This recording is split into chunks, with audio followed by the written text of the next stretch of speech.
Greg McManus is next.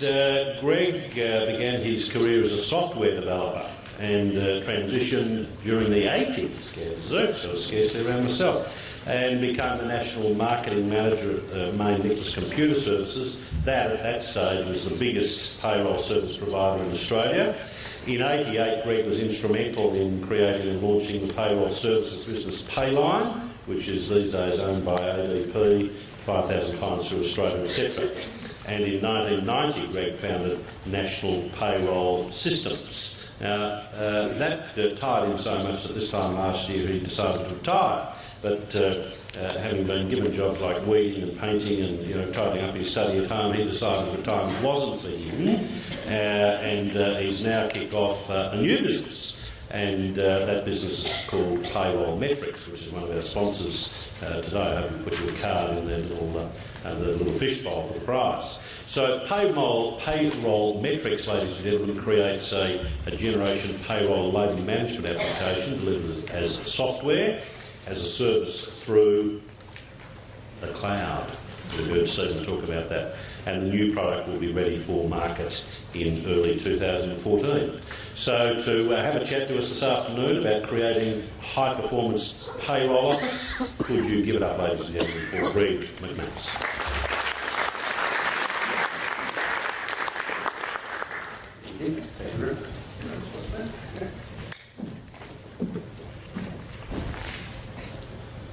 Good afternoon. Well, I'm going to talk about how you lift the performance of your pay office to get into that 25% that Tracy was talking about. And we'll talk about efficiency, and Tracy has already talked about efficiency this morning when she was looking at the metrics or benchmarks that she's developed, and I think it's fantastic that Australia's going to have some numbers, because in the past to find numbers I've had to go to the United States, and the comparisons probably aren't brilliant, but I'm going to go through some of those numbers today. But I think there's another issue, and I want to make the point today that as well as being efficient and operating at a high level of efficiency, you need the support, cooperation and coordination of your organisation. You need buy-in from people who are your customers in the services that you offer. And without that buy-in, you can't get to that top level of 25% of high-performance pay offices. I want to talk about some concepts and terms used to define how pay offices operate. The first one is efficiency. So skillfulness in avoiding wasted time and effort, being able to do more with less effectively, and it's seen in terms of the kinds of metrics that Tracy was talking about earlier. Cost per employee paid per year, the ratio of payroll FTEs to employees paid, and whether you're utilising technology effectively and efficiently, such as being able to go digital. Just hands up if in your payroll organisation you've gone completely paperless. You don't even have a form in terms of what you produce for your customers and what you receive. One? A couple. Yeah, I think paperless environment is certainly available with today's technology. The next term I want to talk about is effectiveness. Effectiveness effectively means the measure of success. In other words, how successful you're perceived by others. And if you define that in medical terms, it's really how effective new drugs may be, or in a management sense, how well the organisation is working. Okay, a question of fit for purpose. And the studies that have been done in the United States identify both of these sets of characteristics. And examples of effectiveness are probably levels of customer satisfaction that you may have, error percentage rates, and minimising overpayments. Now, just talking about best practice efficiency, what I'm proposing here is that if you look at these charts, once we get to about 6,000 employees on this bottom axis, which is the number of employees paid, most organisations go pretty flat after that. In other words, they reach their highest level of performance in terms of number of FTEs to employees paid. And we can see that this graph sort of supports what Tracy said earlier, and that is when you're down at that less than 1,000 employees, which seems to be the benchmark these days for a lot of organisations, can I make this 1 FTE to 1,000 employees? When you're below that, you can't do any more. If you're only paying 500 people, then you can't achieve those kinds of efficiency levels. But I think there's a range. There's definitely a range between, in respect of what is best practice, and there are a range of things that affect the number of employees that you can process per FTE. I've got some of them up there. And Tracy alluded to this morning that pay frequency is certainly an issue. You're clearly able to pay more employees if you're providing monthly payroll than if you're providing weekly payroll. The number of touch points that you have to deal with. I once had a customer who had 75 weekly payrolls. That was pretty hard work because of the number of touch points that you have to deal with. It can involve the number of customers that you have to deal with as well. Also, it can have to do with the volume of maintenance that you have to manage. I've seen organisations with turnovers, employee turnovers, of up to 60%. Clearly, that's going to have an impact on the overall efficiency of the payroll. But I would suggest that once you get to a certain number of employees, the number of employees to a FTE in the pay office flattens out. You really don't get much more effect at the moment with respect to the technology that we have available to us. Just as an point of interest, I went to PayScale a couple of months ago and I Googled and I checked out the median salary for pay clerks in the UK, in the US and in Australia. I think it's quite interesting to have a look at these numbers. So I've actually converted the US dollar to Australian dollar to 92 cents. So in the UK, pay clerk, the median value of a pay clerk in June was $26,700 Australian. In the US, $35,362. In Australia, $48,900. So we are pretty expensive by world standards. And so when we're looking at some of these American numbers, we need to take into account that the salary rates aren't quite so high as what we're achieving, what we get here. I also, just for interest's sake, decided to see if I could find what the cost of a Philippines pay clerk was. And I couldn't find a pay clerk. What I found was a payroll administrator, someone with between 3 and 5 years experience and probably with a degree in finance or accounting. And the price is 1/7 of what we pay out here. So, you can understand that there are drivers that are occurring that may, over time, cause more Australian payrolls to be operated in places like the Philippines. They run on Perth time, they're predominantly a Christian nation, they speak very good English, they have great work ethic, they don't cost much. The survey that I'm going to give you some information on was run by a crowd called Hackett. It was done in 2010 and published in 2011. Interestingly, it shows the ratio of these organisations in terms of whether they are managed by finance, HR, or whether they're a shared services organisation. Are there people here who work in a shared services environment? Yeah. Yeah? And what would the proportion be that, say, where the pay office reports into finance? So I gather from that most of you report to HR. Yeah? Can I see those? Yeah. Okay. Here it was about 50-50. Now, these organisations are quite large, but, I don't think it skews the numbers because of that effect that once you get to a certain size, you're allocating people to run so many payrolls, you don't really see an increase in scale beyond sort of 6,000 employees. So this particular study identified top performers in that top 25% group and the peer group. And I had one number from the UK, courtesy of ADP, that I found. So the metrics we're going to look at is cost per employee per year, number of employees per FTE from the payroll office, the accuracy rate that they achieve, the level of automated distribution, the number of adjustments that they process, the overpayment collection rate, and the inquiries resolved on initial contact. A lot of US payroll departments see that as a really important issue. How many cases can I fix on first contact or satisfy a request on first contact? that obviously goes to the question of efficiency and effectiveness too, no doubt, whereby if you can achieve a high level of fix on first contact, then your customer base is going to be more happy with you. Okay, $104 cost per employee per year. Now, the majority of the US payrolls were sort of fortnightly. The top performers achieved $74. So if you contemplate that, we're probably talking about $4 a pay for the peer group and about $3 per pay for the top performers. I do have a number from the UK from 2008, which was $150 euro from another study, particularly one that was actually done by ADP.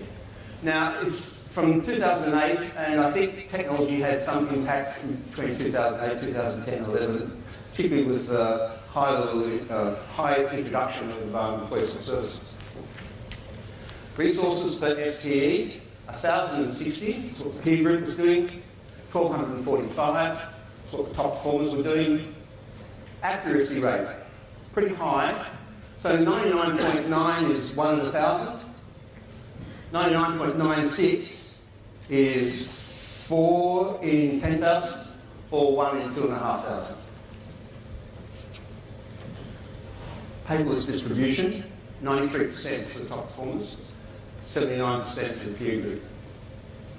Adjustment rate. Interestingly, the adjustment rate for the peer group is higher than for the top performers. Extremely low. The overpayment collection rate. And they suggested the highest cause of overpayments is terminations. And again, perhaps because the American peer group isn't quite as accurate as the high performers, their collection rate was a little higher. And also is the case for inquiry resolved on initial contact, 61%, 67%. Pretty high level of fix or respond on first call.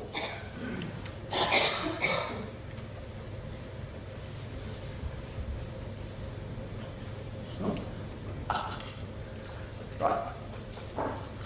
What they did was to create a graph like this, where they identified the top performers sitting up there in that corner, where they were the most effective as well as the most efficient. I'm going to quickly look at efficiency this afternoon, but I really want to spend a bit more time on effectiveness.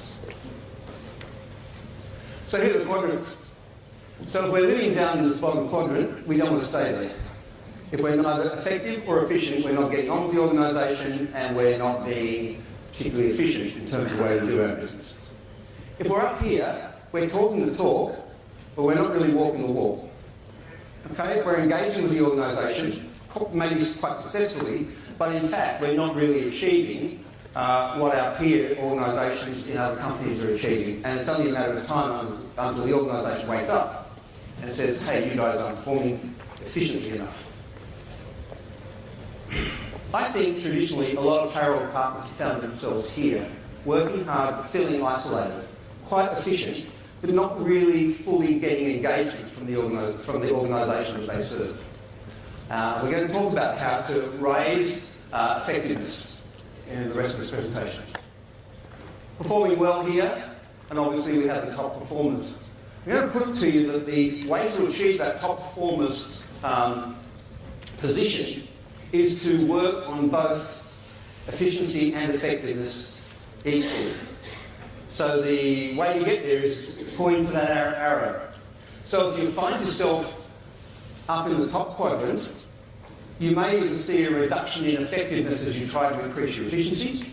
And if you're sitting down in that efficiency quadrant, high efficiency but low effectiveness quadrant, you're going to find probably that in order to implement some of the things you need to improve effectiveness, your efficiency might drop off for a while. Okay. Efficiency. This is kind of what payroll staff are expected to be good at and have traditionally been good at. Doing more with less. And these are the kind of things you need to implement with today's technology, and it relates a lot to technology in terms of how you get there. Who in this audience completely trusts their payroll application to calculate every termination, regardless of whether it's a redundancy or what? Well, I think that's very interesting. It says a lot. Who has got spreadsheets that they are able to load numbers into that can produce very accurately their termination or redundancy numbers, and then there's loaded in payroll? Yeah. I think we're saying something to the payroll software guys, aren't we?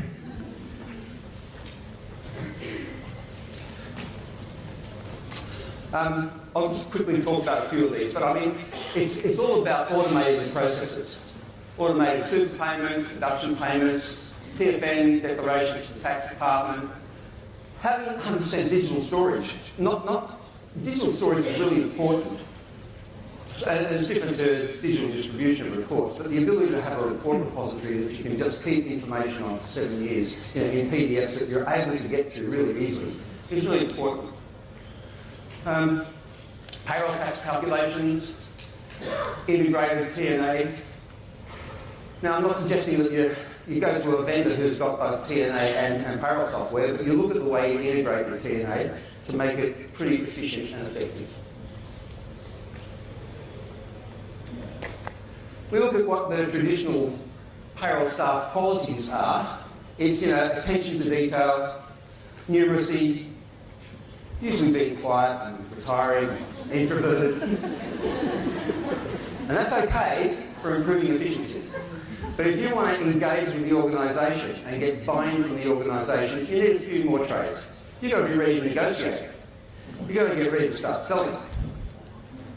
Now, if we just quickly look at what I've called here the payroll value chain or the payroll cycle, you see these first two buckets at the top are related to data collection, and quite often that's provided by a different vendor. In other words, you've contracted with a TNA vendor to do your labour force management, which is timesheet management.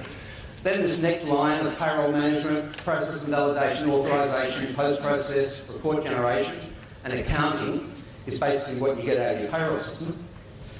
And then payments and third-party interfaces are usually, again, through other products. And so most of us can't afford ERP application that costs millions of dollars and does the whole thing. What we've done is bought best of breed. And it's really important that we work hard to make sure that the interfaces between these systems are really efficient. Because we can get into the bind of having to do too much work to have these applications talk to one another.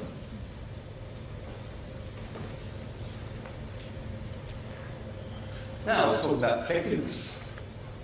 How does payroll get better at engaging with the organisation, improving payroll service delivery, and being acknowledged and respected, and getting buy-in from its customers? Probably the first question is, do you talk about your customers as user partners, or do you give them the benefit of being known as customers, which rightfully they should have? I think there are plenty of organisations in my experience in payroll organisations that talk about their user partners, and they really need to start thinking about those as customers. Okay, I'm going to talk about a set of strategies now for improving effectiveness. The first one is going to be that it's worthwhile putting together a services catalogue if you don't already have one. Okay, a catalogue of the things you do for your customers. And I'm going to go into that in a little bit more detail. That should lead on to generating a service level agreement. Who in this room has a service level agreement?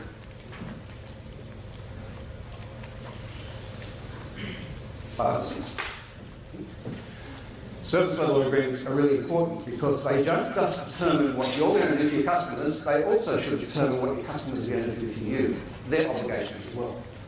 And it's got to be supported by metrics. So you've got to do some selling in the organisation. And why do people buy? Why do people buy? What's the motivation for people buying? Benefits.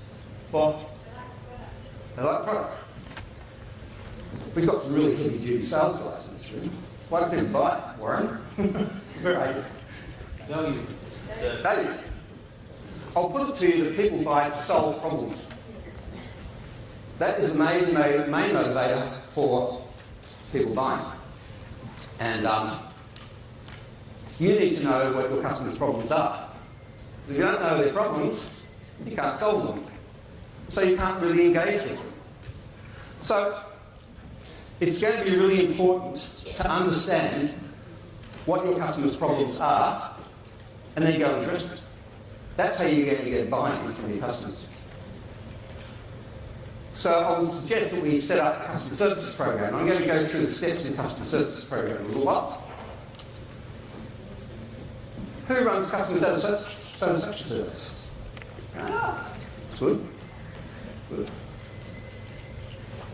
Who does performance reviews with their customers?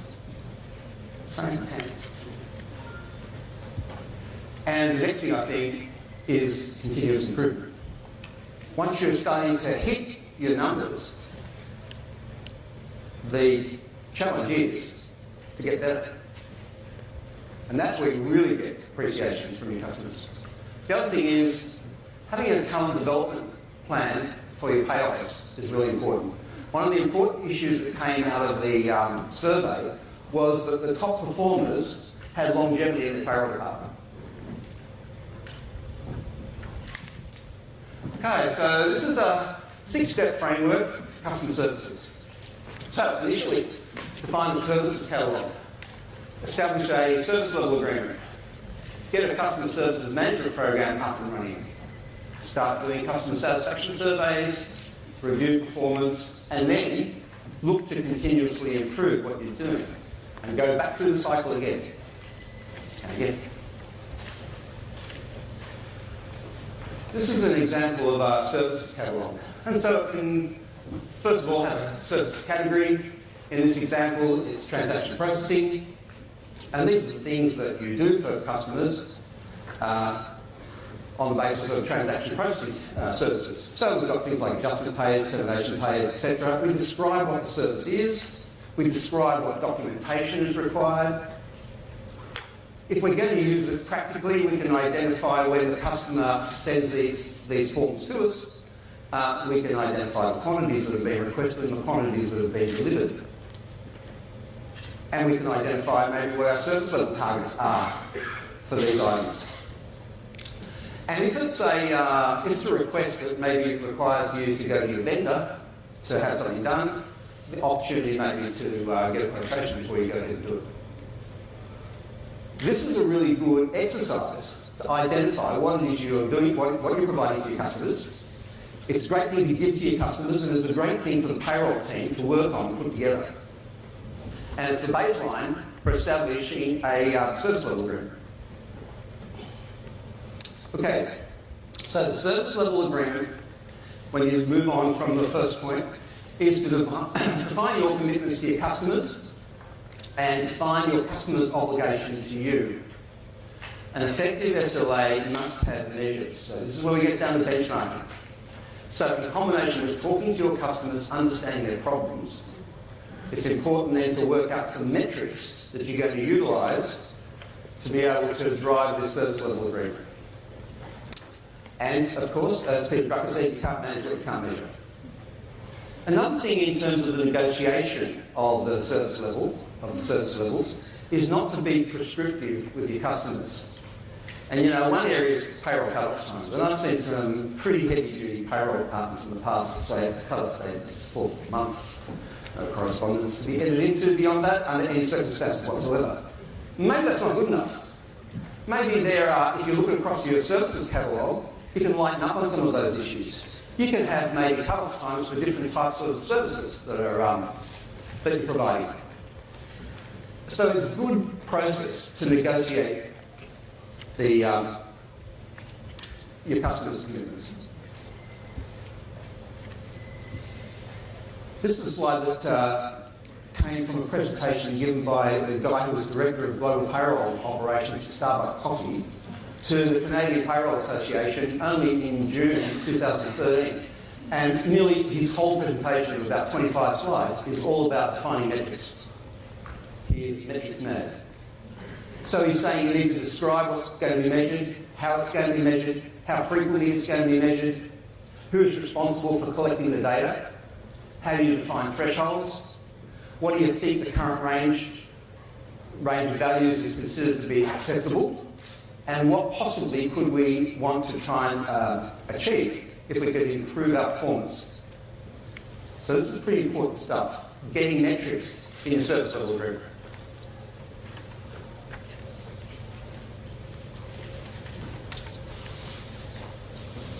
He also goes on and says that metrics can support the relationships you have with your customers, but they don't replace them.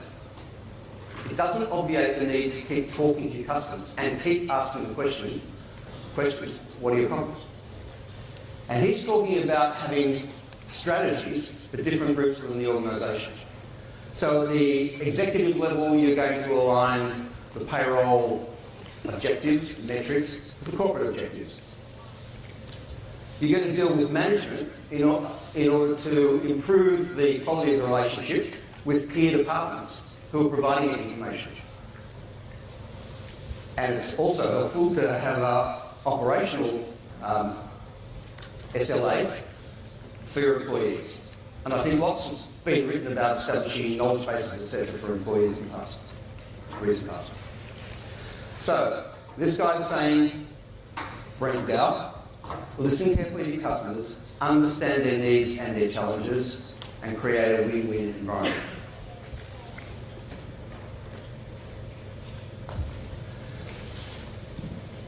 This is my set of steps that I believe need to be carried out to run an effective and efficient customer services management program. First of all, you need to create a services desk. Now, it doesn't matter whether you're a one-person payroll department, you can still have a services desk. And you've got to give responsibility for the service request management cycle to the service desk. In other words, the service desk owns every request service right the way through the cycle. And the first thing you need to do is log every request. Now you're probably thinking, what's going on? I haven't got time to log every request. That'd be the tail wagging the dog. But in fact, if you're not figuring out or recording the time at which requests are coming in, then you really don't have the basis for developing further metrics in terms of how long did it take us to respond. So it seems like a pretty heavy-handed thing to do, to have to record every request, but it really is worthwhile. You'll start to develop a lot of data. Once the request's in, you need to prioritise requests. And one of the good things about logging requests as they come, as opposed to having a set of emails sitting in the inbox that I'll get to sometime during the afternoon, is that fourth request down there that's got a request for 25 redundancies, you get to see now, not later on in the afternoon when you really weren't expecting it. Okay, so opening up every request and logging it when you receive it is a really important strategy. Prioritise the requests, categorise them, line them up with your services catalogue to determine how well they're fitting. Am I being asked for things that aren't really reflected in the services catalogue? Is an important question. Then escalate the request. Service request is required. It's got to go to IT. Say availability problem, system availability problem, or whatever. Request that the execution gets done by someone in your department, and then have a formalised closure process whereby we log the request as being completed. So we know when our requests are coming, we know their start time, we know their finish time, we know what the ratio of different types of requests are coming to us. Closure is really important. If you've had to do something that's quite complex for one of your customers, rather than just finishing it and letting it all go, it's a really good strategy to contact that department as part of the closure process and say, are we agreed this is done? And it's done properly.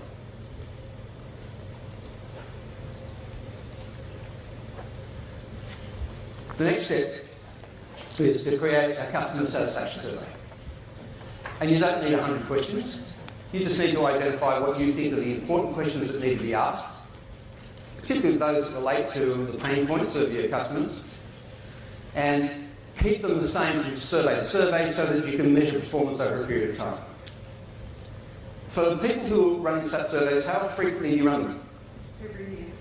Every year. Every year. Quarterly? We do two. We do one across one area and we do a particular focus one organisation survey as well. Mm-hmm. Two separate surveys. Yep. I think annually would be the longest frequency that I would run that. I think 6 monthly isn't bad frequency. And again, use the customer satisfaction survey to try and elicit from them what their problems are. Don't assume that you, because you got some answers 6 months ago, that you know what they are now. They may have changed. So continuously asking customers, what are your problems? The next thing to do is a performance review. And I would suggest don't have a performance review if you know there are outstanding problems with your customer, because they're just going to go into a meeting and half on about them. And that's not helpful to the process. So get them fixed beforehand, get them out of the way.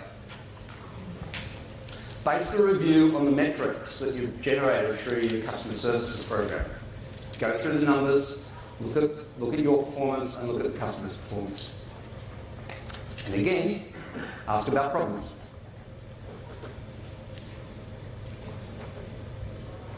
Continuous improvement. This is really important.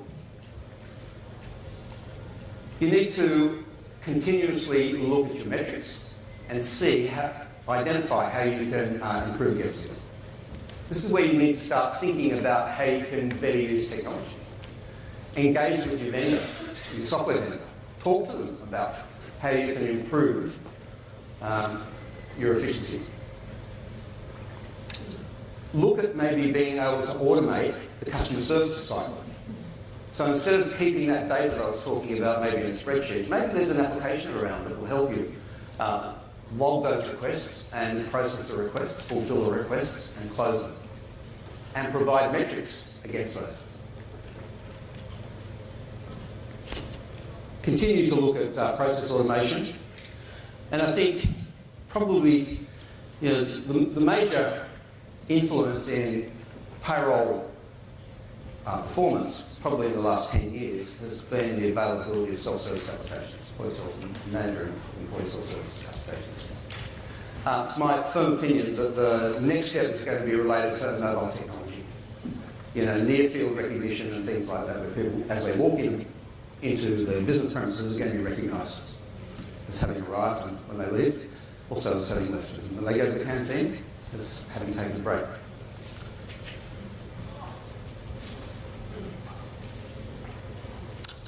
Talking about pay office talent development and management, and I mentioned the fact that the top performers did have very long longevity in their departments. I think recruitment strategies are important, and I think the creation of an entry test into your department. Does anyone use tests for new employees to get a feel for what their knowledge is? Or is it just based on discussions that you might have? I think it's a worthwhile exercise to establish a test and put potential employees through it. And establish a training and an accreditation program. I think that was, I'm just saying what Tracy said earlier. This is about the final slide, and it basically identifies what the labour distribution is for Starbucks coffee in its payroll operation. And so 28% of the effort is on customer service, 22% on input processing, so there's 50% of it. Remarkably, payroll processing represents 10%. So they're very much involved with their 28% in customer service. It's a big deal for them. Do those splits sort of resonate with the way your departments operate?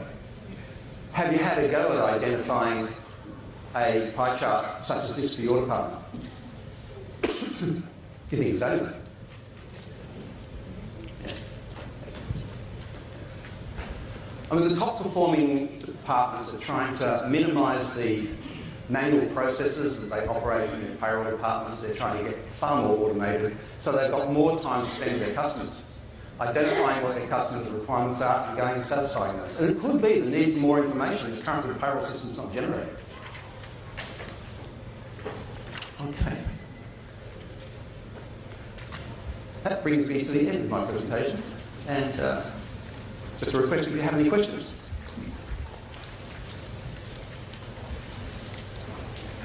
No? Otherwise, we're done.